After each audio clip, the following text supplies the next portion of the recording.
caramelos, mermeladas, pasteles de cumpleaños, frutas, jugos, helados. Estos son solo algunos de los alimentos que se nos vienen a la mente cuando pensamos en cosas dulces. Y cuando hablamos del sabor dulce, inevitablemente pensamos en el azúcar, que si bien no es el único ingrediente que existe para endulzar los alimentos, sí es uno de los principales y el más utilizado. Hoy en día el azúcar está masificado por todo el mundo, pero no siempre fue así. De hecho, antes era tan poca la cantidad de azúcar que había en el planeta que tenerlo era un verdadero lujo. Pero, ¿por qué era tan preciado? ¿Qué tiene el azúcar? Y la pregunta más importante, ¿de qué está hecho el azúcar químicamente hablando?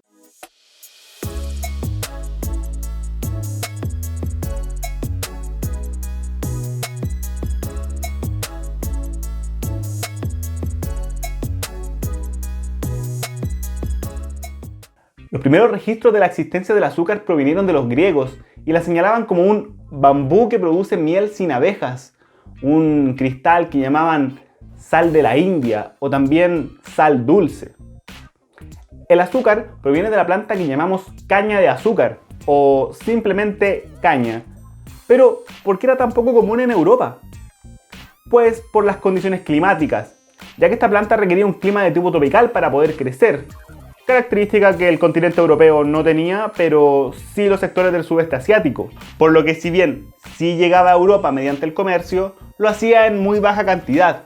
Y por ende su precio era muy elevado, convirtiéndolo en un lujo que solo podía darse la gente perteneciente a la clase alta.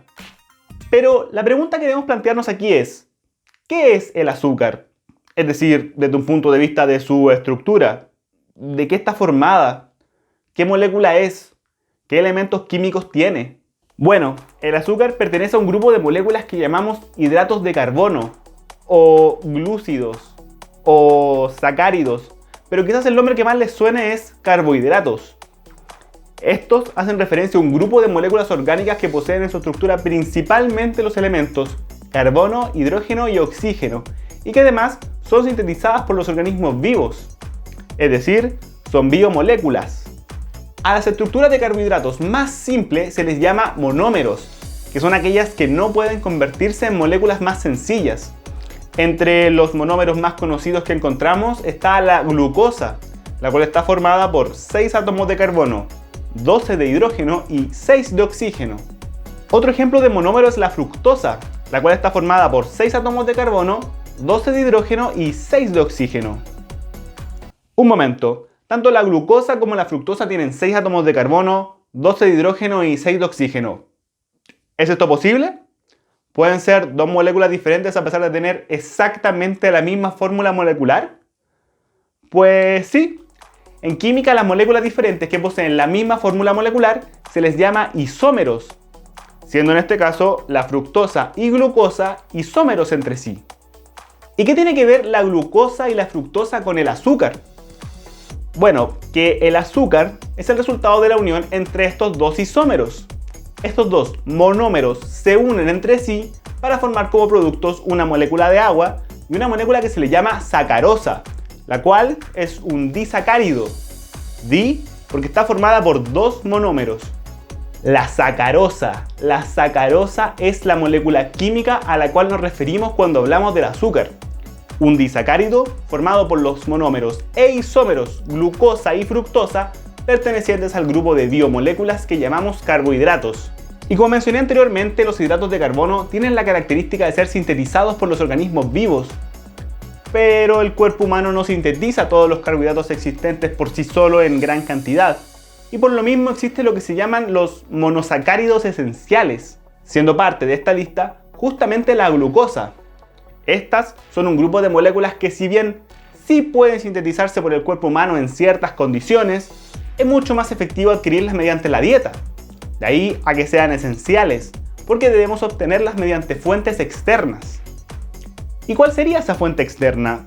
¿De dónde obtener sacarosa y por ende glucosa? Pues de las plantas, específicamente la caña de azúcar. Esta planta sintetiza la molécula de sacarosa en gran cantidad.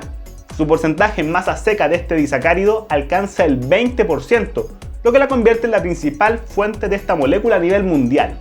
Porque sí, la sacarosa es actualmente masiva en todo el mundo, pero en el pasado era una exclusividad, una rareza proveniente de la India. ¿Qué fue lo que ocurrió entre medio que la hizo masificarse tanto? Pues el punto clave se dio a fines del siglo XV, con la llegada de Cristóbal Colón a América. Al llegar al continente americano, se encontraron con una gran cantidad de territorio que poseía las condiciones climáticas ideales para la plantación y cosecha de la caña, abarcando todo el territorio centroamericano, el Caribe y Brasil. Y sí que le gustaban las cosas dulces a los europeos.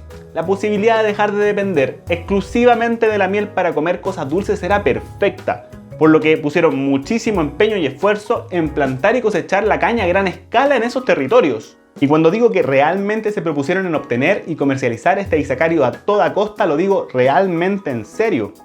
A medida que la producción de sacarosa era cada vez más y más grande y comenzaba a llegar a Europa, esta inevitablemente comenzó a bajar de precio, popularizándose cada vez más entre la población y perdiendo su carácter de exclusividad para las clases altas.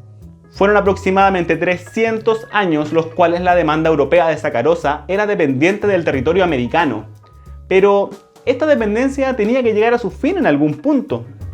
Y el punto clave fue el conflicto de las guerras napoleónicas a inicios del siglo XIX, el bloqueo comercial ocurrido, y más específicamente la independencia de Haití en 1803, la cual dejó a Francia sin su principal territorio de cosecha de caña, dejando así a Napoleón en graves aprietos. ¿De dónde iba a seguir obteniendo el azúcar si ya no podía plantar y cosechar la caña en Haití? A esas alturas el azúcar ya era popular, no se podía dejar de vender. ¿Se imaginan de un momento a otro comenzar a escasear el azúcar? ¿Que empezaron a haber cada vez menos cosas dulces para comprar? ¡Una locura! El tema era serio.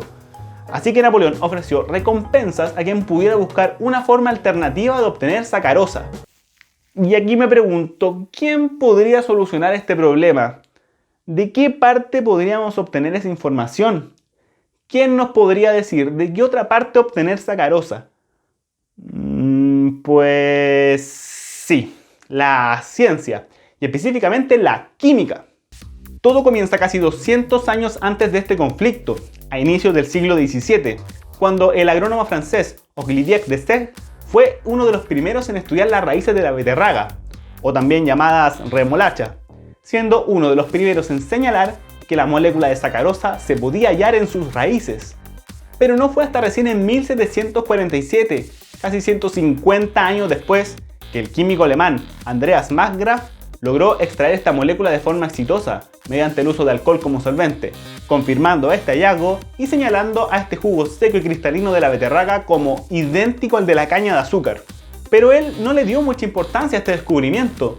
De hecho, no fue hasta 50 años más tarde que uno de sus estudiantes, el también químico alemán Franz Karl Erhard, comenzó a estudiarlo más en profundidad, buscando perfeccionar un método alternativo de obtención de este disacárido, investigando los diferentes tipos de beterraga y la influencia de los fertilizantes utilizados en ella. Cuando Napoleón ofreció la recompensa a quien solucionara el problema del desabastecimiento de sacarosa, el empresario y científico francés Benjamin Duliser aprovechó su oportunidad. Este hombre combinó sus dos actividades y, basándose en el método planteado por Franz Karl Erhard, planteó un nuevo método aún más perfeccionado para la obtención de azúcar de remolacha. Y fue gracias a él que se comenzó a implementar la industria del azúcar de beterraga en Francia. Napoleón quedó impresionado con este método. Brindó apoyo económico para la producción de azúcar de beterraga en el territorio, destinando 32.000 hectáreas para su producción. Y lo más importante, cumplió su promesa. En recompensa, nombró a Duliser barón del imperio y le concedió la Legión de Honor, llevándose él todo el crédito, aunque no haya sido un trabajo 100% suyo. De hecho, en mi opinión, el proceso más importante, el de la extracción de la molécula desde las raíces de la beterraga, fue realizada en primer lugar por un químico, Andreas Markgraf. Pero bueno, él para esa fecha ya había fallecido, así que da lo mismo. Esto llevó también al fomento y difusión del cultivo de remolacha en otros países europeos. Y es que la beterraga tenía una gran ventaja: podía cultivarse sin problemas en el clima templado de Europa. Y aunque el porcentaje en masa seca de la sacarosa de la beterraga alcanzaba solo un 15%, es decir, menor al del de la caña, su método de obtención continuó y continúa mejorándose durante el paso del tiempo. alcanzando un rendimiento muy similar al que se obtenía mediante el uso de la caña, mejorándose continuamente y manteniéndose hasta el día de hoy. Y es que tanto la sacarosa que se obtiene de la caña como el que se obtiene de la beterraga siguen siendo sus dos fuentes principales de obtención actualmente. Y aunque se estima que el 80% de este disacárido que se consume actualmente a nivel mundial proviene de la planta de la caña y solo un 20% restante de la remolacha, la mayor parte del que se consume en Europa es proveniente de la remolacha, por lo que la dependencia de sacarosa de la caña americana ya no existe. La sacarosa cumple un rol importante en los seres vivos, ya que brindan energía inmediata y estructural a nuestro cuerpo. Por lo mismo, no es dañino consumirla, pero ojo, siempre con moderación, y teniendo en cuenta que al igual que con todo tipo de alimentos, jamás va a ser bueno consumirla en exceso. ¿Qué les pareció este video?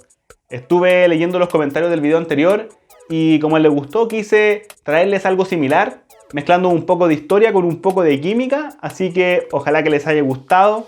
Ya saben que todo comentario y crítica es siempre bienvenida aquí abajo en los comentarios.